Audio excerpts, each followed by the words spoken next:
Hello, this is Edward Simon from Direct Fabrics.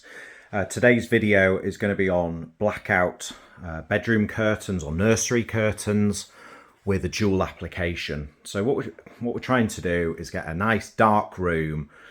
In this example, it's a guest bedroom, and the best way to do that is either with blackout roller blinds, curtains, preferably floor to ceiling. But in this example, I just want to show you because it's quite a good example with a little bit of light seepage. So you'll always get that no matter what product you use, unless you're going floor to ceiling, you'll get a little bit of light seepage. This is a blackout roller blind, recess fitted.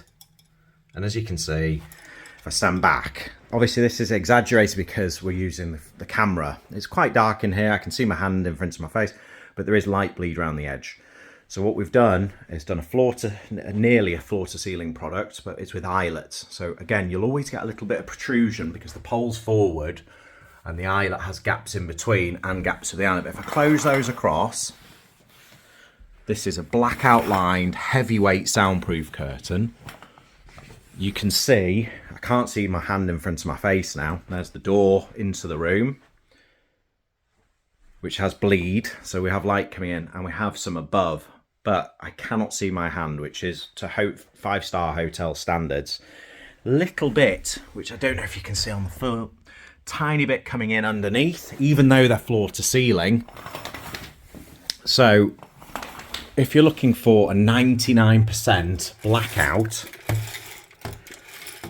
I would highly recommend dual applications of roller blinds, blackout rollers with curtains, or you could put a cassette system, but they're much more expensive than a plain roller blind, into the recess, and that will give you an even better finish. But again, you're always going to have windows which say the windowsill isn't level, so when the bottom bar of the roller blind touches, you'll always have a little bit more gap because it can only go to the highest point. I hope this has been useful.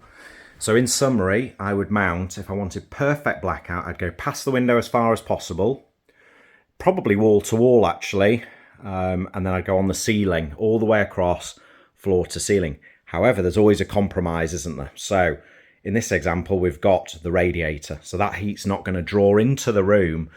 So the thermal benefits of having the blackout lining, reflecting the heat in the summer, keeping it warm in the winter, we're just going to struggle to pass that heat around the room.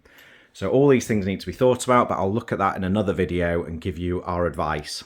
Thank you for watching.